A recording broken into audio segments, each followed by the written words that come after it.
We want to bring in our State House insiders now to get their reaction 1 year later to what happened at the U.S. Capitol building. Antoine C. Wright, our Democratic strategist, Dave Wilson, our Republican strategist. Antoine, 1 year later here, we heard from Congressman Clyburn just a short while ago saying that basically it's going to take everybody to move together to get to the bottom of what happened that day. Your thoughts 1 year later?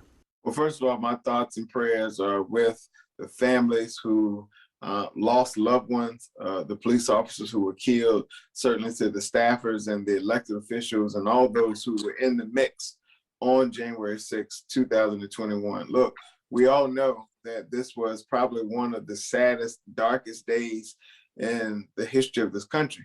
And not because of necessarily the attack, but the truth of the matter is it was a sad and dark day because there's so many elected officials in the United States Congress and so many people around the country who believe that these attacks were necessary and that they were okay.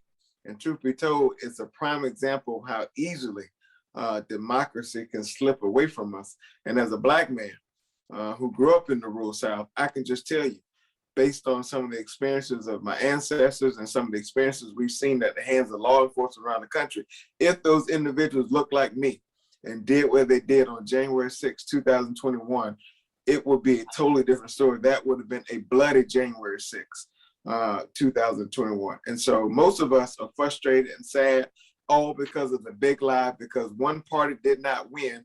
People think that is the way to respond to losing an election.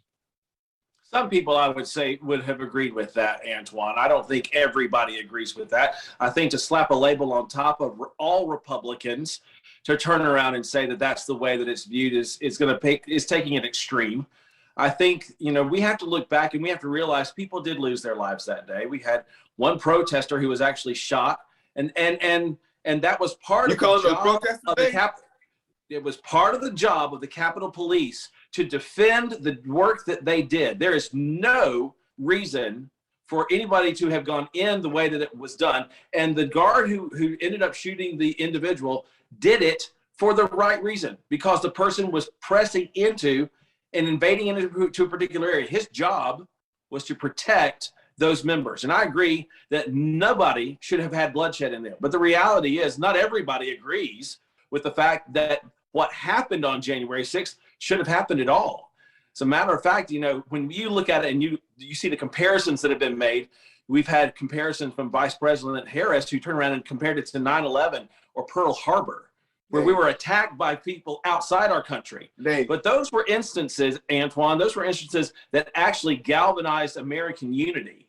And what I heard today does nothing on either side to galvanize American unity.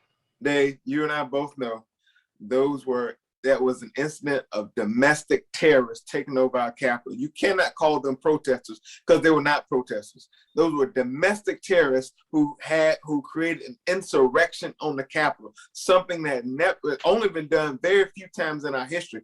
And the sad part about it, Dave, and I didn't say all Republicans, but the sad part about it, majority of the people who identify as Republican in this party, take a look at the CBS polling, take a look at any poll that's been conducted around this country. The majority of people who identify Republican are in line, in agreement with what those people did. They're also in line, in agreement with the fact that they don't think what has been couched on record as the most fair and free election in the history of this country, they don't think it was legit. That's why that happened. And the fact it was the Republican president with support from Republican leaders in the House and the Senate that caused this day to be a reality, Dave. So you can't call them protesters. They're mobsters, there were thugs, there were some from South Carolina, there were some from other parts of the country, lawyers, doctors, restaurant owners, bankers, and others who want to create havoc and chaos in this country. And until we get to a place of calling out the truth, those things that can happen in this oh so young country can happen again, Dave. The same way, if we don't deal with incidents like Charleston and some of the school shootings we've seen, these things can happen again if we do not have a vehicle of accountability.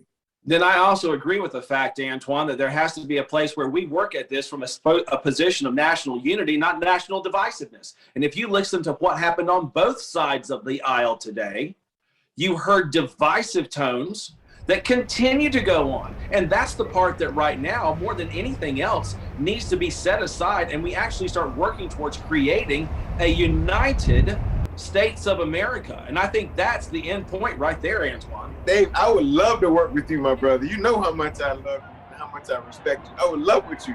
But when majority of people in your party do not think that Joe Biden is legit the president of the United States, and that's the reason those people stormed the Capitol. Antoine, I would dare not call it the majority of people in the Republican side. You can't argue with the numbers. They believe that Joe Biden and Kamala Harris are not legitimately the president and vice president of the United States. They came there, as the records have indicated, to overthrow an election. That's why they were there. And so, and wait, Antoine, did you say the majority of Republicans said that?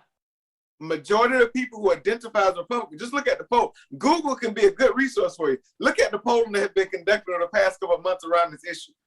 They agreed with the people who attacked the Capitol. Folks at home, this is where we're talking about this.